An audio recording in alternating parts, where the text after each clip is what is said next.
ఓం శ్రీ మహాగణాధిపతియే నమః. ఓం శ్రీ గురుభ్యో నమః.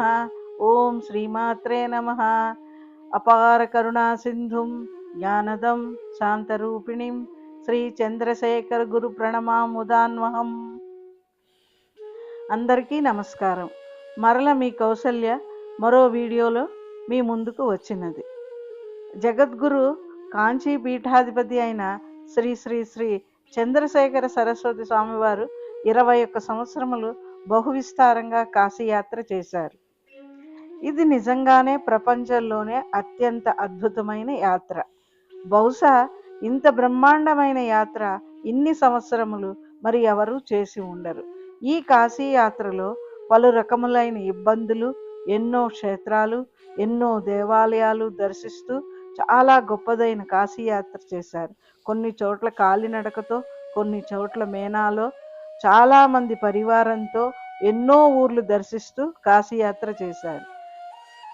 ఈ యాత్రలో మహాపెరివ తమిళనాడు, ఆంధ్రప్రదేశ్, కర్ణాటక, కేరళ, మహారాష్ట్ర, ఒరిస్సా, బీహార్, మధ్యప్రదేశ్, ఉత్తరప్రదేశ్, పశ్చిమ బెంగాల్ మొదలగు రాష్ట్రాల గుండా యాత్ర చేశారు. ఈ యాత్రలో మహాస్వామికి ఎన్నో శారీరక ఇబ్బందులు ఉన్నాయి, కానీ వాటిని లెక్క చేయకుండా యాత్ర కుంభకోణంలో పూర్తి చేశారు. ఆ తర్వాత మహాస్వామి కల్లూరు అనే ఒక చోటకి వచ్చి అక్కడ 6 మాసములు కాష్ట మౌనం చేశారు. మౌనవ్రతం 2 విధాలు.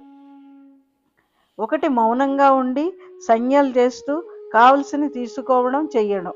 రెండవది కాష్ట మౌనం, అనగా ఒక కట్టె ఉన్నట్లు ఉండడం, ఎలాంటి భావం కానీ చేష్ట కానీ చూపించకపోవడం. మన శ్లోకాల్లో స్థాణువు అనే మాట మనకు కనిపిస్తుంది, అనగా జడంగా ఉండడం.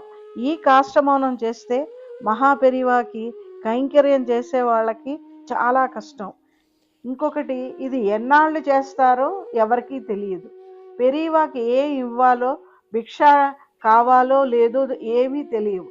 కానీ ఇలాంటి కాష్టమౌన వ్రతం పెరివ చాలాసార్లు చేసేవారు. ఒకసారి మహాపెరివ ఇలాంటి కాష్టమౌనం చేస్తున్నప్పుడు ఆయన దర్శనానికి కంటి చూపు లేని శంకర్ అనే భక్తుడు వచ్చాడు. మనకు అనిపిస్తుంది ఒక గుడ్డివాడు పెరివాని ఎలా దర్శనం చేసుకుంటాడు అని. కానీ మనం కూడా మనస్సుతో దర్శనం చేసుకోవచ్చు ఆ భగవంతుడిని.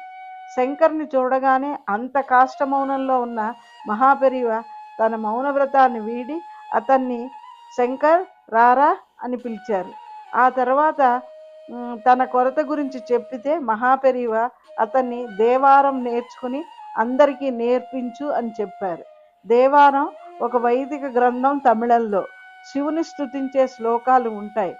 ఆ దేవారం నేర్చుకుని శంకర్ ఎంతో ప్రసిద్ధి పొంది దేవారం శంకర్ అనే పేరు కూడా వచ్చింది. ఇచ్చట మహాపెరివ ఎంత కరుణామూర్తో తెలుస్తుంది. అతని అనుగ్రహం ఇచ్చి పంపించాక తన శిష్యులతో, నేను మౌనం వీడకపోతే ఆ శంకర్కి ఎలా తెలుస్తుంది? కళ్ళు ఉన్నవాళ్ళు నేను మౌనంలో ఉన్నా నన్ను దర్శనం చేసుకుని వెడతారు, కానీ ఇతని వల్ల కాదు, అందుకే అతన్ని అనుగ్రహించాను అని చెప్పారు. పెరివ కాష్ట మౌనంలో ఉంటే శిష్యులు చాలా భయపడేవారు. ఎలా మహాస్వామి కైంకర్యం చేయాలో సందిగ్ధంగా ఉండేది. కాష్టమౌనంలో ఉన్నప్పుడు మహాపెరివ చూడగానే ఒక దక్షిణామూర్తిగా భావన కలిగేది. మహాపెరివ దర్శనానికి ఎంతో మంది ప్రముఖులు, పెద్దలు, గ్రామస్తులు ఇలా చాలా మంది దర్శనానికి వచ్చేవారు. వీటి మధ్యలో మఠ నిర్వహణ, త్రికాల సంధ్య, చంద్రమౌళీశ్వరుని పూజలు చేయడం, వీటి మధ్యలో పెరివ తన మౌనవ్రతం కూడా చేస్తూ ప్రజలకు ఒక తేజోమూర్తిగా, మార్గదర్శులుగా ఉన్నారు. మనకు కూడా సనాతన ధర్మం చెప్పుతుంది మౌనంగా ఉండాలి, తక్కువగా మాట్లాడాలి, అనుక్షణం ఆ పరాత్పరుని నామస్మరణం చేయాలి అని. కానీ అది మన వల్ల సాధ్యం అవుతుందా? కానీ పెరివ ఎప్పుడూ తన బ్రహ్మనిష్టని వదలలేదు. ఒకసారి మహాపెరివ కలైవైలో ఉన్నప్పుడు పెరుంతలైవర్ కామరాజర్ మహాపెరివ దర్శనానికి మొట్టమొదటిసారిగా రాజగోపాల్ అనే వ్యక్తితో కలిసి వచ్చారు. ఏమీ మాట్లాడలేదు. చాలాసేపు పెరివాని చూస్తూ గడిపారు. మహాస్వామి ఆయనకి ప్రసాదం ఇచ్చి అనుగ్రహించారు. కారులో వెడుతూ ఆ ప్రసాద బుట్టను తన ఒడిలోనే ఉంచుకుని రాజగోపాలంతో కామరాజు అన్నారు, ఎంతటి మహాత్ముడో కదా, ఆయన అలా చూస్తూనే ఉండాలనిపిస్తుంది, ఎన్ని రోజులకి నాకు దర్శనం దొరికింది అనుకున్నారు. ఆ తర్వాత కామరాజర్ ఆరుకోణంలో ఒక మీటింగ్కి వెళ్ళారు. ఒక కార్యకర్తకి తెలిసింది కామరాజర్ పెరియవాని దర్శనం చేసుకున్నారని. అందుకని వాలంటీరు కామరాజుతో అన్నారు, మా గురువుగారు ఉన్నారు, ఆయన వద్దకు కూడా వెళదాం రండి అని. దానికి కామరాజు అన్నారు, పెరియవాన్ని చూశాక నేను ఇంకా ఎవరి దర్శనము చేసుకోను అని చెప్పారు. అతనికి మహాపెరివా గురించి ఒక విదేశీయుడు రాసిన పుస్తకం ఇచ్చి ఇది చదువు అని చెప్పారు. కొన్ని సంవత్సరములు కామరాజు మంత్రిగా ముఖ్యమంత్రిగా ఉండి ఆ తర్వాత ఢిల్లీలో కాంగ్రెస్ పార్టీ రాష్ట్ర అధ్యక్షుడయ్యారు. ఢిల్లీలో ఉన్నప్పుడు ఒక కార్యకర్త ఆయన వద్దకు వచ్చి, మీరు ముఖ్యమంత్రిగా ఉండి అంత పెద్ద పదవిని త్యాగం చేసి ఈ చిన్న పదవికి పార్టీ అధ్యక్షుడు అయినారు, నిజంగా మీది చాలా పెద్ద త్యాగం అని పొగిడాడు. దానికి కామరాజు అన్నారు, త్యాగం నాది కాదు, నువ్వు కలవై వెళ్ళి అక్కడ ఒక మహానుభావుడు జగద్గురువు శ్రీ శ్రీ శ్రీ చంద్రశేఖర సరస్వతి కాంచి పీఠాధిపతి అంత పదవి వద్దని తన వారసుడైన శ్రీ శ్రీ శ్రీ జయేంద్ర సరస్వతి స్వామివారికి పదవి ఇచ్చి తాను ఒక చిన్న గుడిసెలో ఏకాంతంగా ఉన్నారు, అది త్యాగం అంటే అని వివరించారు. ఎవరూ ఆయన్ని నిర్బంధించలేదు, తనకు తానుగానే ఆ పదవిని వదులుకున్నారు, అది గొప్పతనం అంటే అని చెప్పారు. శృంగేరి ఆచార్యులు శ్రీ శ్రీ శ్రీ చంద్రశేఖర భారతి ఆయన మహాపెరివారి గురించి ఒకసారి చెప్పారు. ఆయనకు కూడా పెరియవా అంటే చాలా ప్రియం మరియు చాలా భక్తి. ఇంతకు ముందు చాతుర్మాస వ్రతం ఇద్దరు పున్నకుడిలో చేశారు.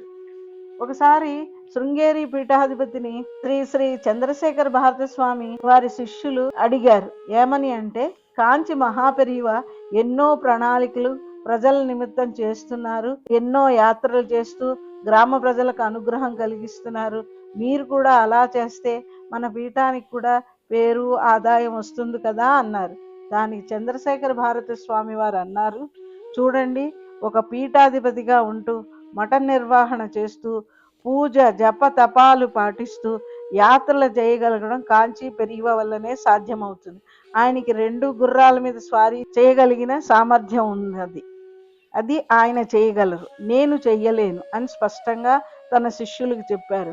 ఒక మహాత్ముడి గురించి ఇంకొక మహాత్ముడే చెప్పగలరు. ఒక కామరాజర్, ఒక శృంగేరి పీఠాధిపతి, అలాగనే ఎందరో మహాత్ములు మహాపెరివ గుణ విశేషములు వక్కాణించారు. మహాపెరివ ఒక పీఠాధిపతిగా నిర్వహణ చేయగలరు, అలాగే ఒక సన్యాసిగా మౌన నిష్టలో ఏకాంతంగా కూడా గడపగలరు. కల్లూరులో కాష్టమౌనం ముగించిన పిదప మహాపెరివ ఒక విస్తారమైన యాత్ర చేశారు. మహాపెరివ పరమ గురువు అయిన 66వ పీఠాధిపతి శ్రీ చంద్రశేఖర సరస్వతి స్వామి వారు. ఈ 66వ పీఠాధిపతియే మనకి మహాపెరివాని గుర్తించి ఆయనను పీఠాధిపతిగా చేశారు. నిజంగా ఇది ఆయన మనకు ఇచ్చిన ఒక వరం. ఈ పీఠాధిపతి 1000 గ్రామాలు యాత్ర చేశారు. ఈయనను కలవై పెరియవా అని పిలుస్తారు. ఈయన 1000 గ్రామాల యాత్ర చేసిన పెరియవా అని కూడా అంటారు. కలవై పెరియవా అన్ని గ్రామముల యాత్ర చేయడానికి కారణం ఆ రోజుల్లో కాంచీపీఠం ఆర్థిక పరిస్థితి సరిగా లేకపోవడం. అందుకని కలవై పెరియవా కాణీ కురుణీ తిట్టం అనే పద్ధతిని ప్రవేశపెట్టారు. ఒక కాణీ భూమి, measurement of land in those days ఉన్న ప్రతి రైతు ఒక కొంచెం ధాన్యం కాంచి పీఠానికి ఇవ్వాలి. గ్రామ ప్రజలు వారి ఇళ్లల్లో జరిగే శుభకార్యములకు ఆ ఊరిలోని దేవాలయంలో ఎంతో కొంత చందా ఇవ్వాలి సంతోషంతో. ఎందుకంటే దేవాలయాన్ని కైంకర్యం చూడవలసిన బాధ్యత ఆ గ్రామ ప్రజలదే. అందుకనే కలవై పెరియవా అంత విస్తారమైన యాత్ర తంజావూరు జిల్లా దాని చుట్టుప్రక్కల గ్రామాల్లో చేశారు. మహాపెరియవా గురువు గారే అన్ని గ్రామంలో యాత్ర చేస్తే మహాపెరియవా చేసిన యాత్ర గురించి ఏమని చెప్పగలం? గురువు 1000 గ్రామాల యాత్ర చేస్తే మహాపెరియవా అనేక గ్రామాల యాత్ర చేశారు. ఎన్నో ప్రణాళికలు చేస్తూ భక్తులను అనుగ్రహిస్తూ మహాపరివార్ 1940వ సంవత్సరం నుంచి 1969వ సంవత్సరం వరకు 29 సంవత్సరములు విస్తారమైన యాత్ర తమిళనాడు, ఆంధ్రప్రదేశ్లో చేశారు. ఈ బహు విస్తారమైన యాత్ర విశేషాలను మళ్ళీ వచ్చే వీడియోలో చెప్పుకుందాం. హర హర శంకర, జై జై శంకర.